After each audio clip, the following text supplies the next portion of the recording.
there is a huge climate crisis going on right now, and different parts of the world are experiencing some extreme weather as a result of this. But what's been really interesting is today in society, more data is available, more now than ever has been. But, you know, how can you really use that data to solve this huge climate crisis that's going on? So let me introduce myself. I'm Sophia, for those of you that don't know. Everyone calls me Puff, so I'm going to go with Puff today. Otherwise, if you call me Sophia, I probably won't answer. And I'm the co-founder of Three Sided Cube Inc. And for the past few years, we've been running these events, these Tech for Good talks. Every month we look to cover a different topic. And today's topic is, how can data solve the climate crisis? So what are we going to cover today? So in our typical format, like we always do, what we do is I will do a very short introduction to Three Sided Cube, the topic, and a couple of case studies that will really start to get us thinking about how data can help us solve the climate crisis.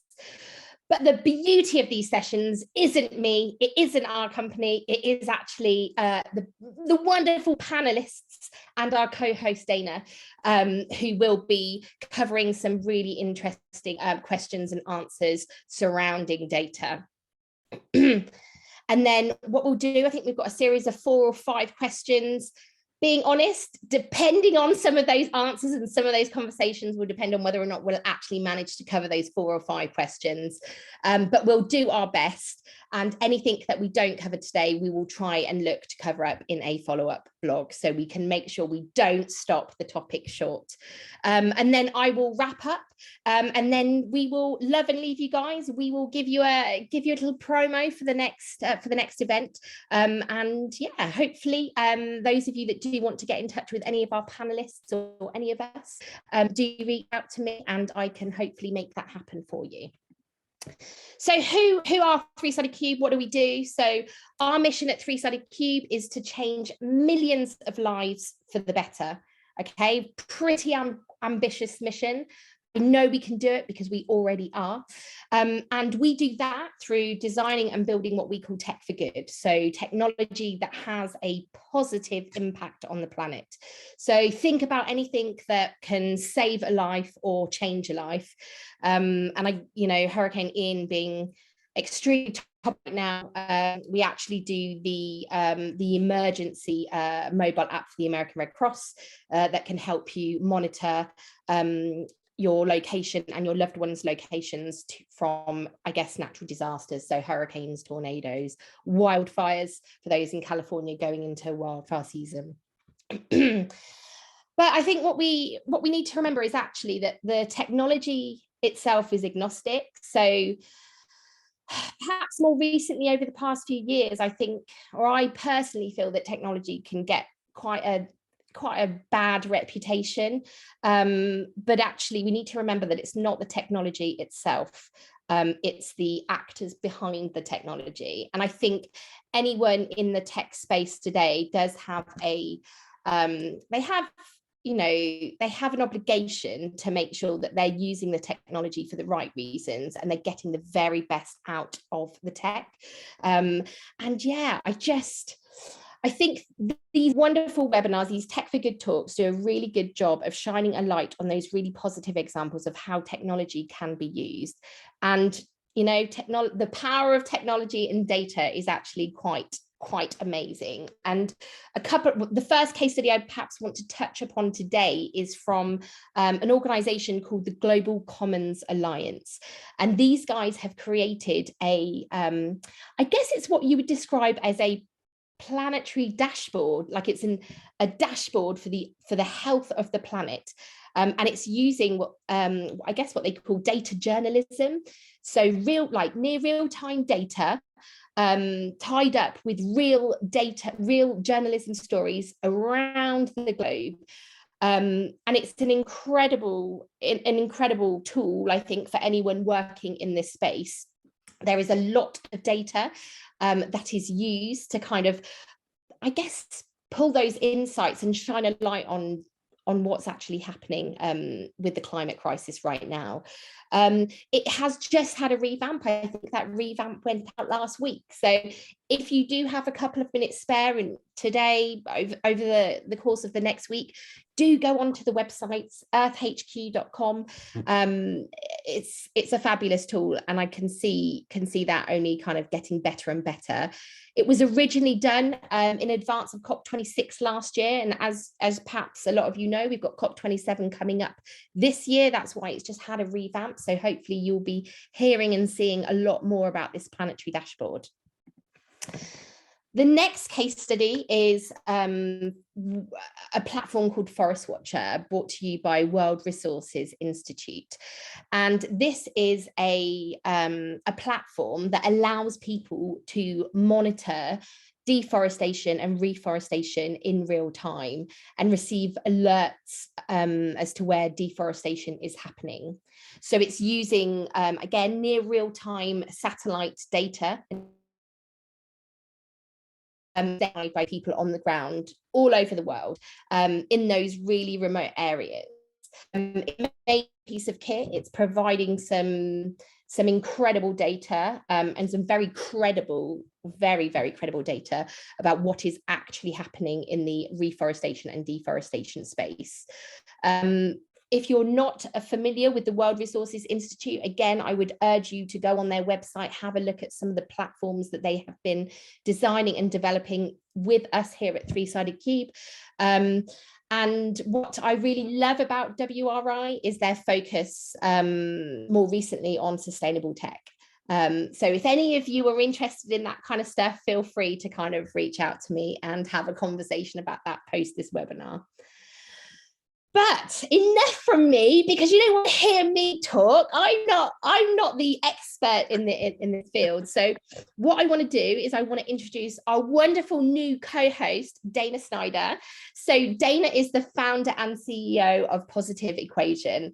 And I had the wonderful pleasure of meeting Dana a while ago now. Through a community called the Purpose Collaborative, through Carol Cohn, and it's been wonderful. I think Dana's positive energy and enthusiasm and expertise, she's very well networked in circles over here, and I guess that's what attracted me to Dana. And Dana is our wonderful co-host today. So Dana will be introducing and facilitating our incredible panel that we have today. So Dana, I'm going to hand over to you now if you wanted to kind of start introducing or get people to introduce themselves on the panel, and we can kind of do a deep dive into those questions. Yeah, absolutely. It's so nice to be here with everybody today. Similar to what Puff was discussing at the beginning, if you see me at my phone, my parents are in Sarasota, Florida. And I'm from Sarasota, Florida originally. And I think something that's really interesting with technology, like you were just talking about for good, is I have a ton of friends and family all over the state of Florida. My husband's also from Florida. His parents are in Jacksonville, his sister's in Orlando. So we've been having lots of conversations over the past 24, 36, 48 hours. And a lot of people using Facebook, AKA Meta, have been tagging themselves safe during Hurricane Ian. And this is something that they created years ago for lots of different disasters that might be happening, but just an example as tech for good, like live in action, where I can know if I can't get to you via text message. That was an issue I was having with my parents during this, like messages weren't going through, but I could see friends that were able to update. So to Puff's point, my jam is digital marketing. So that's why, of course, I brought up a social media example. But without further ado, let's go ahead and share intros from these rock stars that they have with us today. And I'm just going to go down I'll just go across the screen. Actually, that's probably easier. So Subit, would you like to go first? Yeah, my name is Subit Chakrabarti. I'm the head of technology at Cloud2Street. We are a small flood mapping company. We use satellite imagery and also physical knowledge of how water flows to generate kind of like near real-time flood maps for monitoring. And we sell these flood maps to anyone and everyone, starting from the World Bank to the World Food Program, to country governments, to kind of like insurance and reinsurance companies for structuring new kinds of policies that was not possible before we could do this. So that's me. And my connection to Florida is I did my PhD at the University of Florida, go Gators. And, you know, like everyone, I'm concerned about people living in North Central and Western Florida. And we are looking very closely at Ian because of the amount of flooding it's produced near Fort Myers and the surrounding areas. Yeah, your work is incredibly important right now. Or you are very busy in what's happening right now. So we thank you for everything that you're doing. And I want to add a fun question to everyone too. And so I'll kick off with you, and then for everybody else, if you can follow, what are you most excited for this fall? Two things. So one is this I am right now here today called SAT Summit. It's a conference, for satellite data providers and users to talk about latest developments. And then the second thing is the Football World Cup this fall, later, soccer for Americans. Yeah, that'll be a lot of fun. So awesome, perfect. Thank you, Joshua. Yeah, I'm Joshua Lowe. I'm the Partnerships Director for the Yale Program on Climate Change Communication. I'm based in Washington, D.C.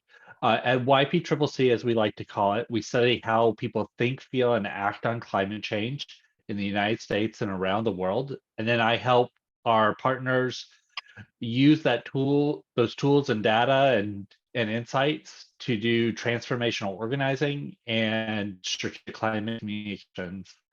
And what I'm most excited about for this fall is there's an election, and millions of people are going to vote that care about the climate and want to protect it and protect our Earth. And there are millions more people that if we get out there and we talk to them, they can have their voices heard, and they can make sure that everybody gets out and votes and has their voice heard. And then the last piece on connection to Florida is my sister-in-law is in Riverview, which is just south of Tampa. Yeah. And then my great aunt is actually sheltering in North Fort Myers. She evacuated up there, so we're waiting to hear from her. So I think she's going to be okay. Good. Love that answer about the election. And who knew we all had such ties to Florida? I think Florida just has this, like, I would say 6'3" degree of separation to somebody, but fascinating. Well, a lot of people have moved there recently too, so that's another big factor. Like Puff, who just experienced her first hurricane. Welcome and introduction. Yeah. Nathan, I'll head to you. Sure. Hey, thanks for organizing. Awesome panel. My name's Nate. I serve as Chief Science Officer at Hummingbird Technology. In a nutshell, we are a satellite analytics company that tries to track what's happening on crop fields, on farm fields. How can we help grow sustainability, carbon markets, ecosystem service pushes? That's kind of what we're working on hard. So super psyched to be here. I guess if I had to pick one or two things for fall, I'm an ag nerd. So we are in the middle of harvest season here. So it's always a very busy time. I get to go out into the field, hang out with a lot of farmers, which is super cool, super fun. And then there's also a lot of noise, a lot of momentum around the climate smart commodities. This is a big program. We're going to have a lot of tailwinds coming down the pipeline here in the US and Europe.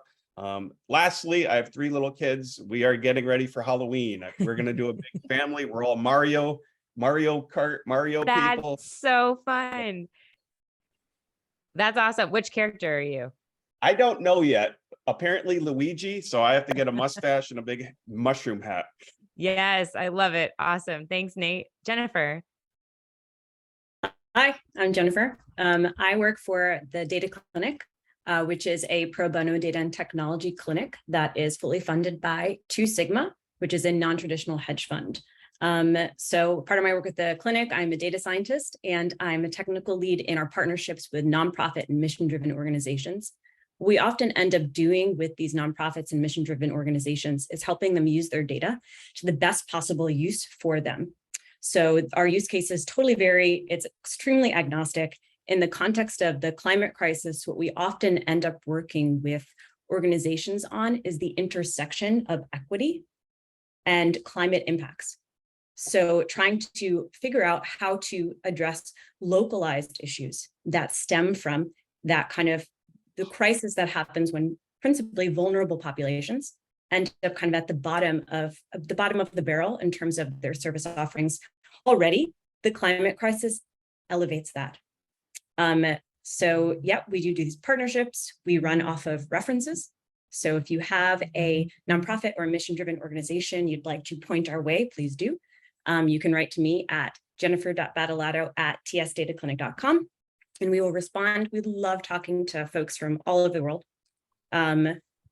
I do not have a Florida connection, but I certainly feel for the people in Florida right now. I grew up on Long Island, and Long Islanders are obsessed with Florida, like 100%. We love going there. Many Long Islanders end up in Florida. There are definitely certain parts of Florida where all you hear is a Long Island accent. That's correct. Yeah. So happy to be here and excited to talk a little bit more about data. Awesome. Thanks, Jennifer. And last but certainly not least, Luke. Hey, everybody. Thanks for having me. I'm happy to be here. My name's Luke. I'm a graduate student at UC Davis, which is in Davis, California.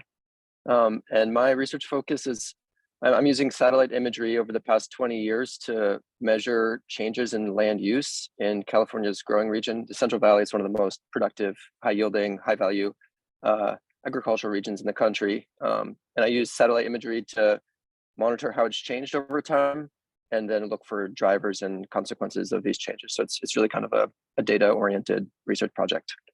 I also don't have much affiliation with Florida. I'm from Maine originally as well, and there's a lot of Mainers in Florida too, for a good reason, because the Maine winter is brutal. And one thing I'm excited about this fall is watching the leaves change. It's just like something that makes my soul feel good. So Yeah. in California right now, we're lucky to have we had early rain that put out a bunch of nearby fires, so now we have blue skies, and a lot of people's fire anxiety is sort of diminished now. So a lot of us are feeling relaxed and happy about that.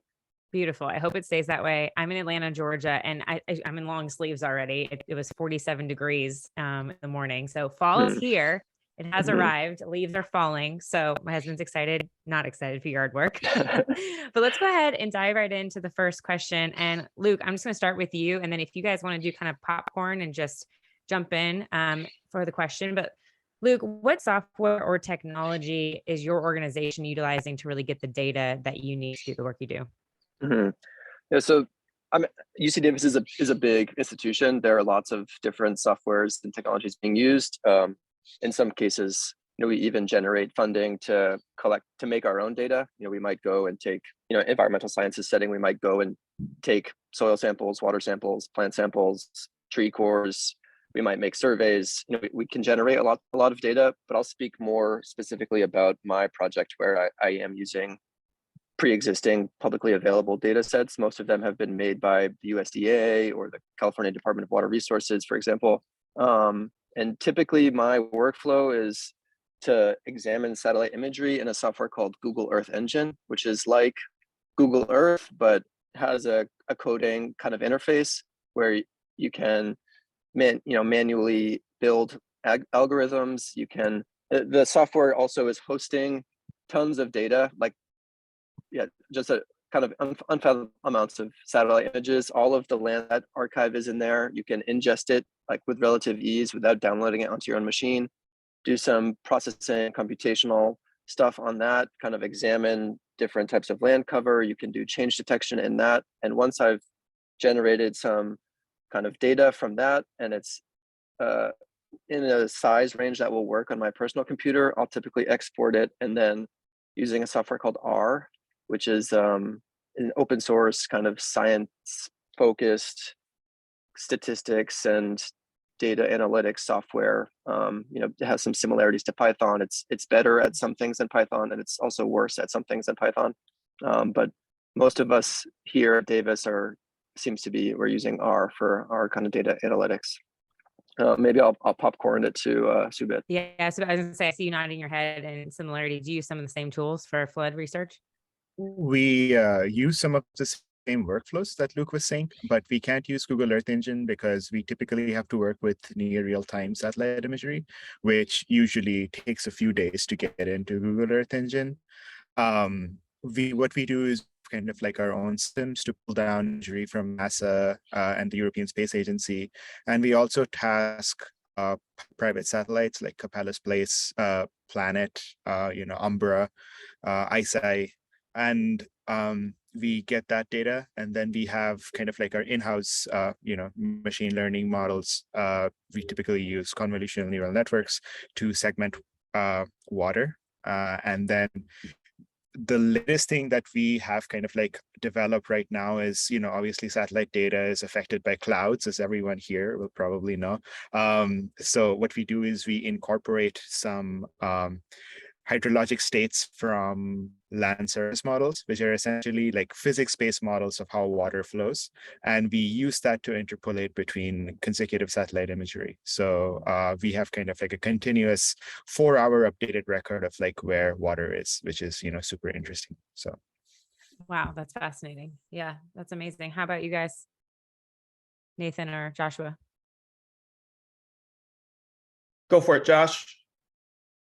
Yeah, so most of the data that we're dealing with is either data that is from surveys. So we do nationally representative surveys of the United States and people in various countries around the world.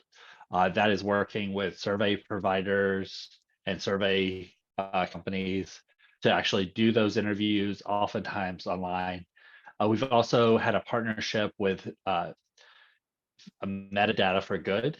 And recently we worked with them to survey people in 192 countries and territories around the world. Wow.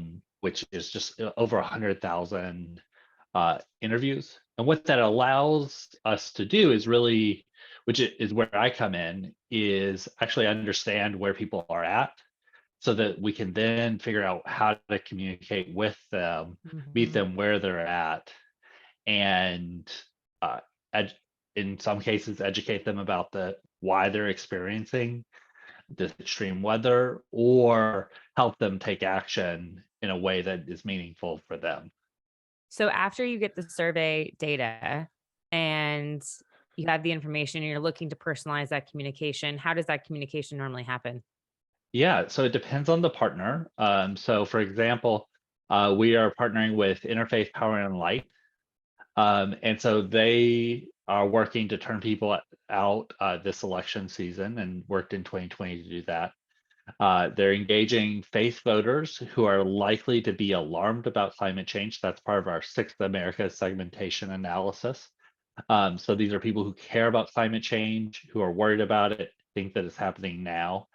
But they've never been asked to take action.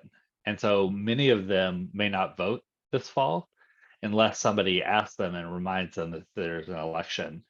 And so we're helping them identify who to reach out to, like to the person, to figure out how to reach them, and then what messages make sense that will mobilize them and have them have their voices heard.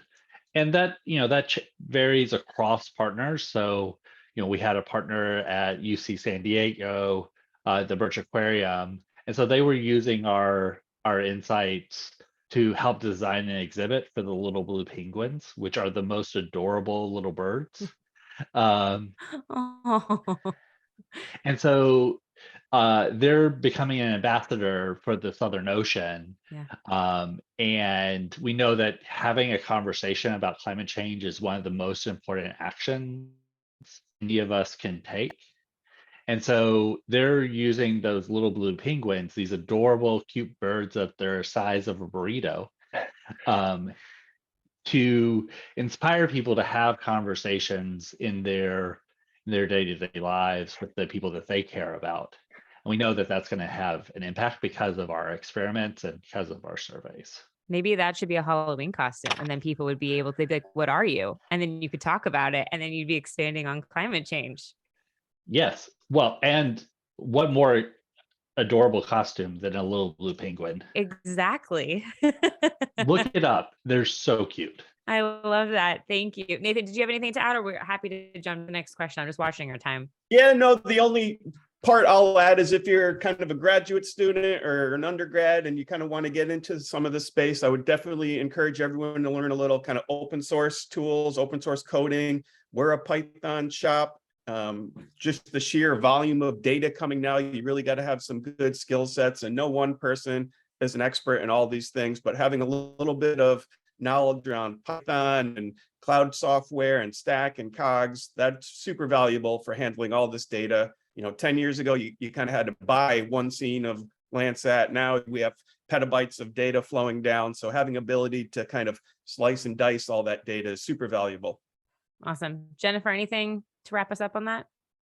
Yeah, sure. I mean, here at the clinic, we're a huge advocate of open source and technology, and also really figuring out ways to probe open data sources. A couple of ones we've been leaning into specifically, principally due to our participation in the Opportunity Project, which is actually an initiative by the US government. So it brings federal agencies, invites them to collaborate with technologists and community advocates to rapidly design digital solutions. And what we're looking at right now is the intersection of climate change and transportation. Some of the public data sets that we're leaning into are those offered by NOAA, the National Oceanic Atmospheric Administration, published in various forms, has some nice historical data. Resolution geospatially is not terribly fine, but temporally you can get it at like 15-minute intervals. Working with that data across bigger kind of spaces across the United States is challenging because it is published in different forms.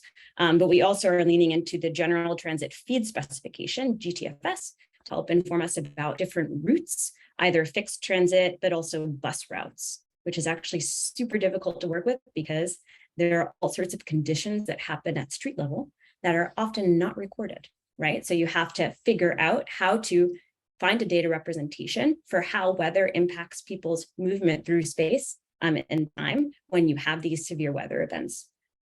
Just to smatter in like some alternate considerations one might have. It sounds so complicated and so challenging. As someone, I wouldn't say I'm a data expert or anything, but just hearing some of you talk, I'm like, oh, there's quite a lot of challenges that you're having to overcome here. Fun, oh my God. It's yeah. Fun. It's like as complex as humanity, right? I mean, that is definitely one way to put it. And I guess it's, I mean, it just is a reason why these kind of events are actually quite important, where people can come together and perhaps share some of the challenges that you're facing, so people can kind of help you solve some of those challenges. But anyway, I'm going to move on to the next question because I am conscious of time. But how, and this is a big question, and you're all going to be using data very differently, but how are you actually using the data? And I'm going to throw this to Subit. Yeah, so for us, I mean, the easy, or easy within quotation mark part is the satellite data, which is very structured. And as Nathan said, because of open source tooling that has been developed in the last few years, like very easy to access and process. 10 years ago, it would have been a huge challenge. When I was a grad student, Landsat, which is like the major satellite data the USGS operates, wasn't free. It's something that the grad students now can't even imagine. So that part is that part is kind of like straightforward, if not easy. We also need to validate their algorithms. So, we can say that, okay, this place is flooded, but it could be completely wrong because machine learning, so we need to actually validate the fact that we are right. And that is pretty difficult without kind of like good data. So for that, we, use annotated human labeled imagery, but that is never kind of like the whole story, right? Because humans are wrong a lot of times. So, what we do is we also use government data, but government data is usually not super accurate, especially in a lot of developing countries. They also have a lot of biases. So, would you trust Russian data about Ukraine crops? Like, probably not. So we have to kind of like untangle all those issues, and we have kind of a data team in-house who kind of look at the provenance of data and use kind of like data relationships that we would expect to clean data. And I think that is a super exhaustive process, and it's something that I think a lot of people don't really appreciate. So yeah, I hope that was kind of a long-winded answer, but yeah, we use a lot of different data from different data sources. None of it is clean, and cleaning it is probably one of the hardest challenges that we face. Hey, yeah, and just to add on to that, a lot of what we do is kind of taking all that data and making it useful information for some kind of decision. So, that's a process. It's often iterative. You really want to understand what your partner, customer, client is trying to figure out. What's their problem? How do you have the biggest impact? So we get all these different data streams. It's optical, it's radar, maybe some thermal, LiDAR, all these different kinds of data are coming down the pipeline now. You have to get all that data, kind of use these different data science techniques, machine learning, and kind of transform that into useful metrics. In the agricultural sustainability community, that things like, what kind of tillage are you doing? What are the crop rotations? Do you have a cover crop? So we spend a lot of time doing windshield surveys, maybe drone data, kind of putting that all together. And then it's really about kind of, how do you package it? How do you deliver it? How do you communicate it? Often the data scientists need to kind of speak those different languages. So that's definitely an important skill set and technique. I would encourage everybody, talk to your partners, your customers, your clients, really understand those use cases. You can't just send them a geotiff and expect to make magic happen. So it's really about making it useful. I love to dive in, guys. I think I lost connection for a minute or two, but I'm back in the room. But Nathan, I'm really loving the focus on that collaboration and making sure that you're like you said, open software technology, but also working with other people. And Subit, you just before I lost connection around actually using a particular data source or multiple data sources, but then actually getting it verified by people on the ground. And you're right, sometimes you can trust people to do that, sometimes you can't. And I think that's been actually Oh, she's so spot on. Oh, there she goes. Oh no. challenge that we've had the Forest Watcher platform. We're losing you a bit, Puff. Yeah, I would Sorry, say, guys, my internet connection. Sorry. You are in a hurricane. Yeah. I will say that it's important to build solutions with stakeholders and not like for stakeholders, because the for implies that it's kind of like one way. But you really have to involve them pretty early in the process. Otherwise, through kind of like, my years of working in this field, if you don't involve stakeholders early, then you're going to design something that they don't want. Like me being a geography nerd, really like maps, and could look at maps all day long every day, but people really don't want that. They want data that they can kind of like make actionable, like Nathan was saying. So it's important to give them that.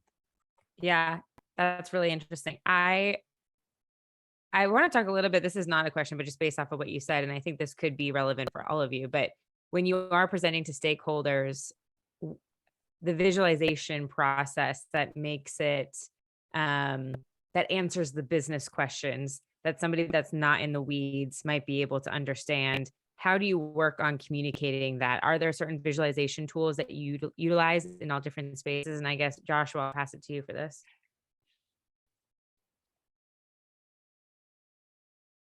So I think we have a lot of conversations with our stakeholders and with different people in different parts of the movement, having conversations with that.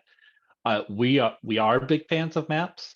We produce the Yale opinion maps and also have maps that estimate local climate opinion in various places.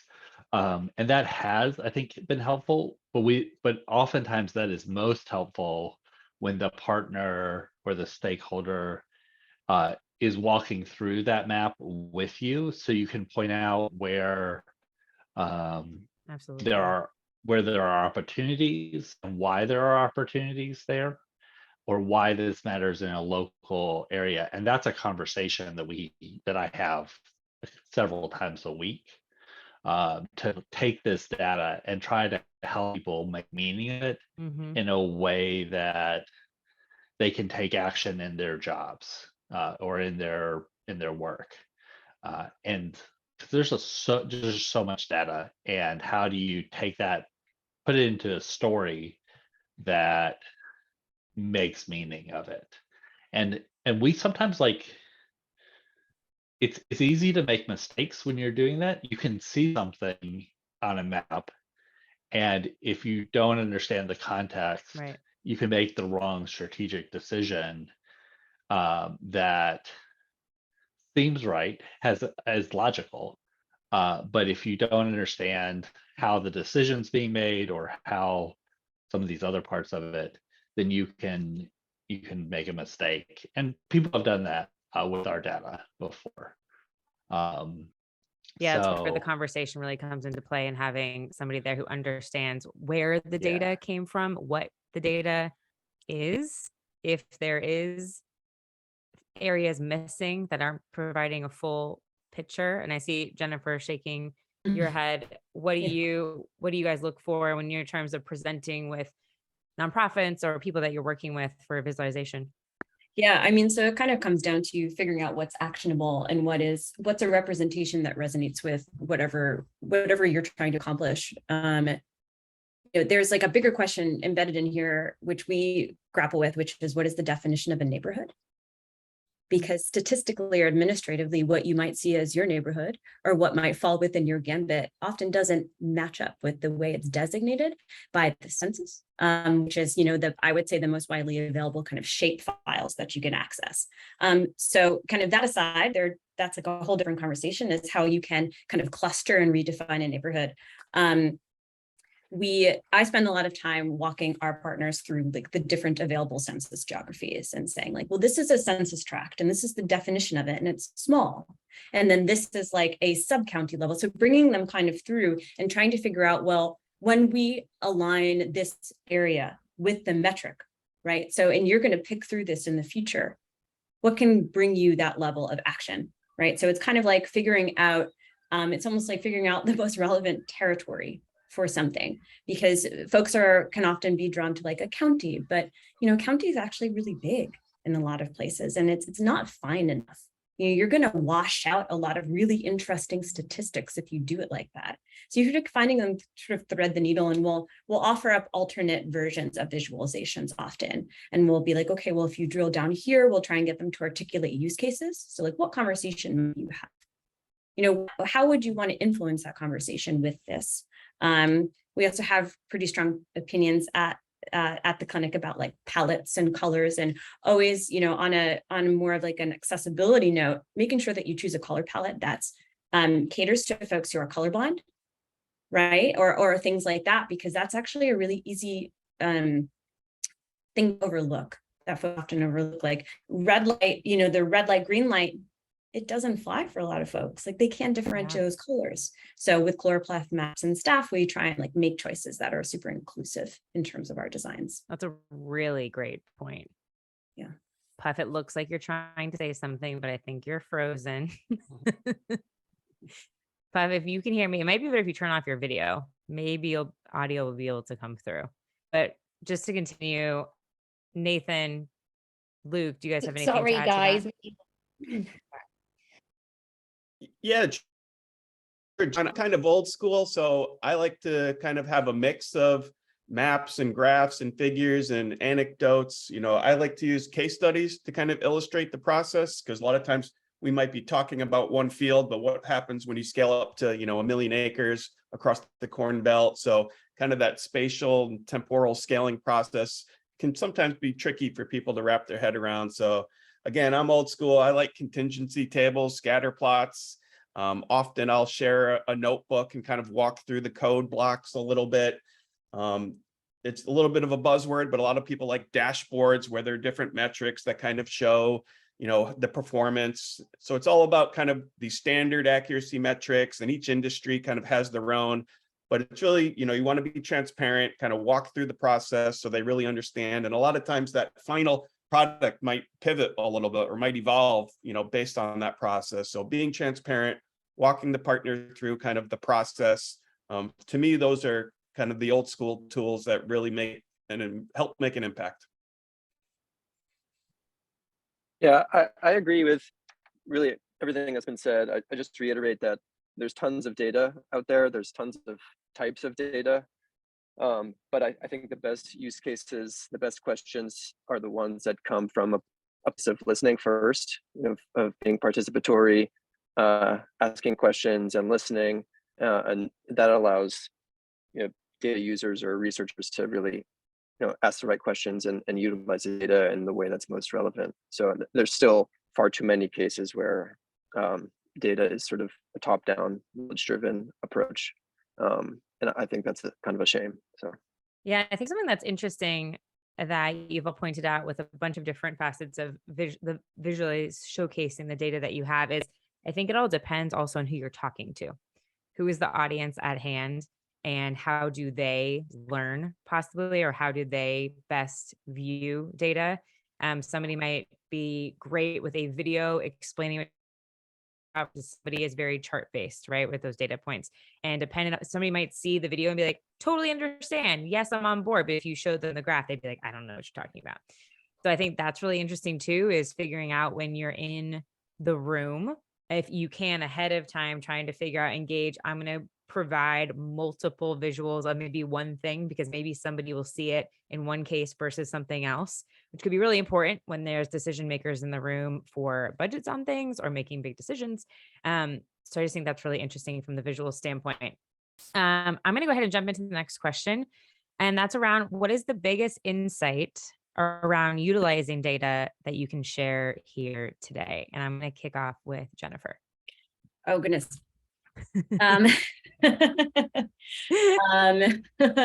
No pressure. No. Around utilizing data, I think what we often end up doing, what I've almost always done in my career, is I'm taking data that was gathered for a very different purpose and applying it to something new. So I think being very cognizant of the provenance of that data and how it was gathered, and asking yourself questions about what it was meant to represent and what you're truly trying to capture with it, and then doing all of the pre-work of looking at the distributions and trying to think about, okay, missingness and other things. Is this truly representative of the population of interest, or are there going to be gaps? Making sure to do that pre-work, even though it takes a while and is sometimes actually not quantitative in nature at all, is qualitative or involves a literature review, is pretty fundamental. And taking the time to do that and to communicate your results and to document your results is, to me, super pivotal. Also having the right tooling and technology to underpin what you want to do, I think, is incredibly useful. So take the time to plan for that. We have R stacks here, Python, people who love Python, whatever you love, make sure you have the right database and processes to kind of store it and work with it. Otherwise, you're going to end up, in a really sticky spot, probably like halfway down the road in terms of what you can actually achieve and how much time you're going to sink into trying to fix the things that you didn't allow yourself to interrogate and plan for at the beginning. Luke, how about you? Yeah, it's a hard question. I think there's tons of data out there. I just said that there's tons of types of data. And if we ask the right questions, we can slowly generate knowledge from data. But still, even though there is a lot of data out there, we're limited in the questions we can ask based on what data is actually available. And so, some classic examples, like the global north, is much better documented than the global south. The European continent has like 10,000 more weather stations than the African continent. Some examples like this. So while data may seem at times ubiquitous and super useful, it's also full of biases and issues of missing data, issues of who built the data. A lot of data has come from old elite institutions run by white men, and so learning to interact with the biases and to figure out how to sift through them and figure out how to make data access more democratic. I think those are some of the biggest insights I've had, in the wake of George Floyd, being a graduate student, kind of really trying to reckon with these questions. I think data can be super useful, super powerful, but we really have to monitor these things and examine, our implicit biases as we work through these kinds of questions. So. Yeah, those are really great points. How do you have an unbiased approach, knowing that how was this data gathered, if it was years and years and years ago, and who was that group and what were their intentions? Because I think there's this thought about numbers don't lie, but can they be skewed? Mm-hmm. Yeah, exactly. Nathan, how about you? Yeah, the good points, Luke. Just to add on, for me, it's the biggest insights are probably that, there is climate change is such a big, complicated problem, right? There's a lot of ways to even begin to address it, adapt to it, mitigate it. And there's one model, no one method, no one algorithm, no one sensor is going to do everything. So for me, I always try to preach, it's really about multi-source kind of in my world, optical data, radar data, thermal data. You never want to rely just on one data stream. Each one of those data streams kind of tells you something different, something unique. So how do you kind of bring them together? And really data can help remove some of the ambiguity, but as Luke and others pointed out, you still have to package it, deliver it, communicate it.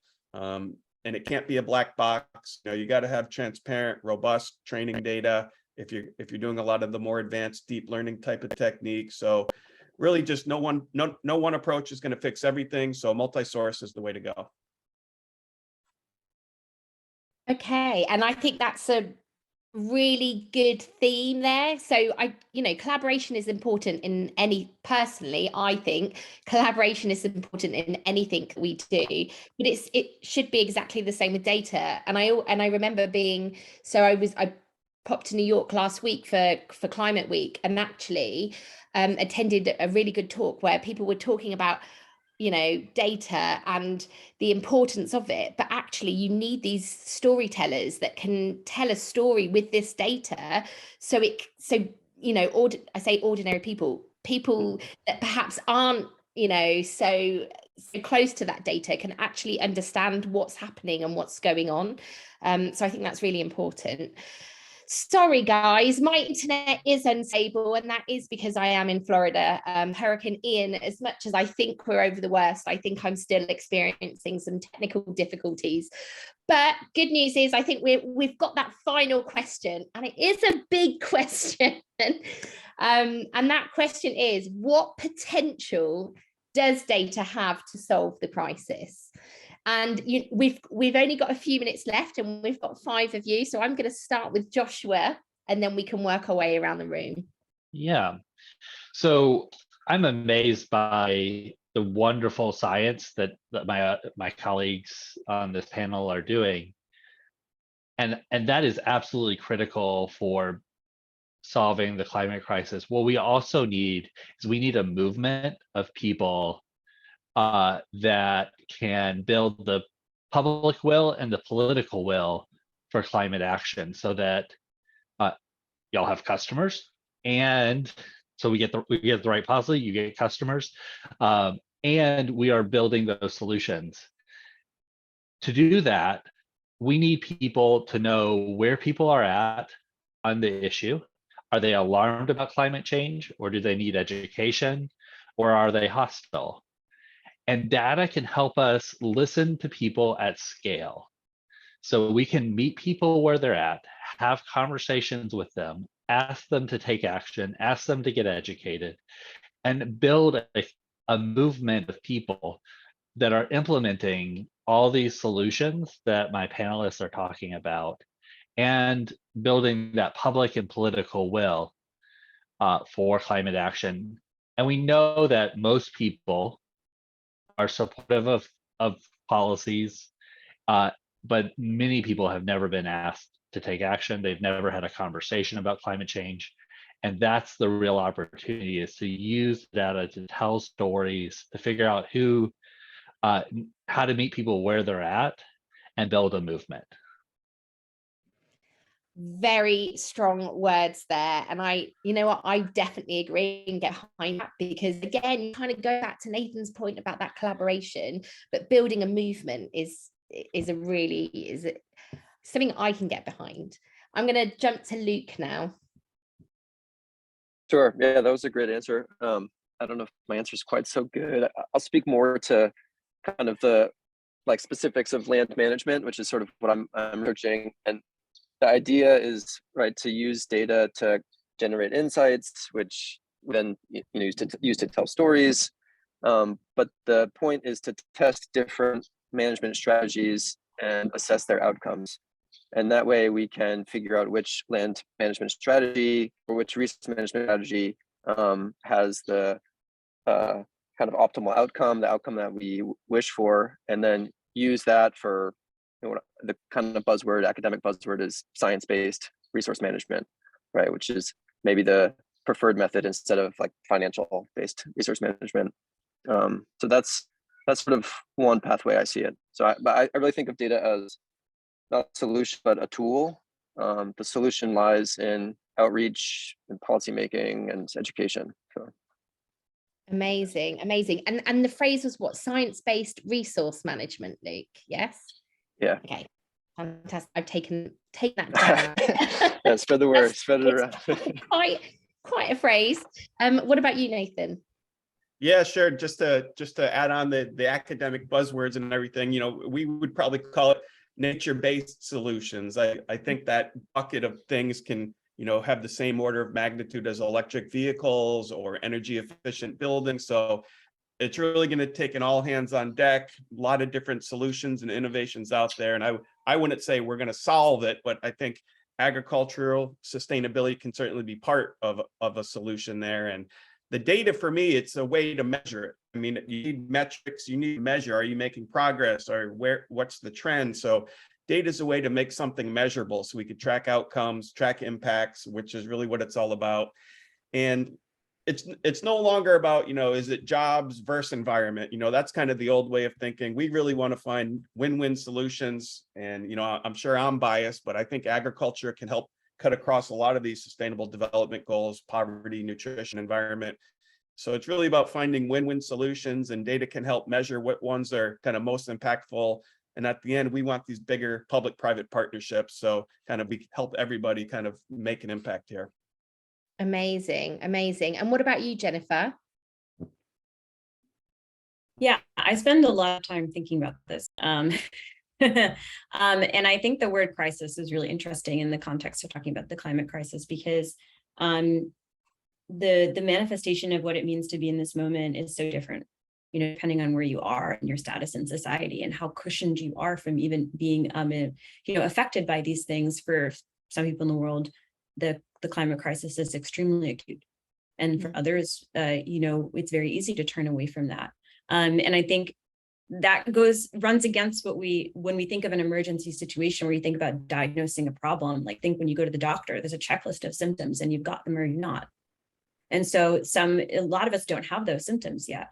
So in that case, when I think about data and tools for solving the climate crisis, I think about thinking through issues and finding ways to develop solutions that can expand folks' kind of range of possible actions they can take when that moment happens for them. And then leaning into kind of a different modes of data collection, including like sensor-based technology that can allow us to have a much broader picture of what is going on, to have a broader kind of platform, or just like be able to describe things in more concrete terms for people, and to allow those who are prepared to respond, such as those who are, dealing with utilities, those who are trying to switch over to, manage this like interim transition moment, to take actions that will help the broader community, but don't necessarily lean into the notion that we all need to have a collective understanding of what this crisis actually is. And I think that actually it almost sounds like I'm saying, well, what people perceive and feel doesn't matter. That's not what I'm saying. Saying we're at this moment where we're in this transition, and there's empiricism is important, I think, in this regard. But then also meeting people where they're at is also super important. Not alienating folks. Yeah, I agree with that. I totally agree with that. And there are people around the planet right now that are experiencing it much more than others. And I don't mean to keep talking about it, but Hurricane Ian right now, and what we're seeing in Florida, and unfortunately the hundreds and hundreds of people that have lost their lives as a result of it. It's I think you raise some really, really good points, Jennifer. And Subit, saving the best till last. Yeah, the answers that everyone gave really resonated with me. I think we produce more data right now than we have ever in the history. We need to democratize access to that data so that everyone can, access that data. We need to provide tools to parse that data so that everyone can use that data. I think having a lot of people looking at the data is one way to remove biases, because people will find creative ways to address those things. And I think that is really important. I am really hopeful because Gen Z is super conscious of how biases can exist in data, and super creative about how to use data. I'll give you 2 examples. So one is we in 2020, we worked with the World Food Program in Congo to determine whether a site where refugees were being relocated from the Democratic Republic of Congo was flood prone or not. And we found that that place actually tends to flood a lot. But it was very difficult to convey that information to the Ministry of State in Congo. They were like, how do you know? You can't possibly know. We had to spend a lot of time and effort to convince them that, no, you should move the refugees away from that spot. That spot's going to get flooded. It took us 9 months. They actually moved the refugees away from that spot. And sure enough, next year it was flooded. Very, very painful process. Last year, there's a grad student at MIT, Bjorn Luton. So I'm just gonna give a shout out to. He developed this new technology, new neural network architecture that can simulate how flooding looks like in a satellite environment. So you can actually put a satellite image in, and it will show you what a 100-year flood will look like in that area. You can see the water rise up to the steeple, that kind of, and that evokes such a powerful response. If we had that in 2020, it would not have taken us 9 months to do it. So these kind of creative ways of using data and visualizing data, I think, are super useful. And then the second thing is just again, having more people access the data. So yesterday at this conference that I'm in, I was talking to a 10th grader, and I was trying to kind of I was a little patronizing, and I was like, yeah, I work on land cover land use change using Landsat. And he was like, oh yeah, that was my 10th grade project. And I was like, so just making sure that we keep building these open source tools that Nathan was talking about. We keep telling people to spend more time on data I was talking about. I think all those things are super interesting. That is an incredible example, and I just love the optimism, the passion, and the enthusiasm there, because with that creativity to kind of get around these challenges and solving some of these problems. But that example there fills me with hope that we will get there. We will get around to solving some of these quite tough challenges much quicker than perhaps we historically have done. Oh my gosh, so much to take in. And I'm not going to lie, there are some phrases and words that I'm still trying to get my head around, but I have found this to be incredibly insightful. So first of all, thank you so much to each and every one of you amazing panelists. The work that you do is absolutely incredible, but your time, effort, and energy on this webinar today, on this Tech for Good talk, has been really, really helpful, and hopefully, and it should do, inspire others to start taking action.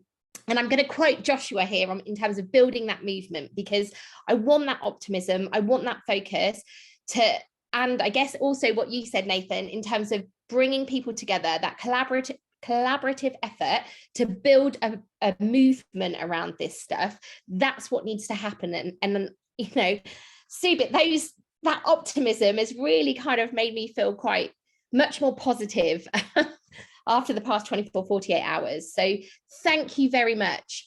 I also want to say a fantastic thank you to Dana, who has been an incredible co-host and has facilitated this wonderful panel flawlessly. Regardless. Good thing of whether I'm not in Florida too, or else we would have had problems. Exactly. You guys would have ran the panel yourselves. Exactly. It's been an interesting experience. But a quick shout out. So for those of you at home or in your office or wherever you are, if you do want to kind of get a preview of our next up and coming events, we've got events in October, November, and I think we may also have an in-person event in December, but that's going to be in the UK. There's a QR code on the screen. Do go and have a look at that site, and all of our details can be found there.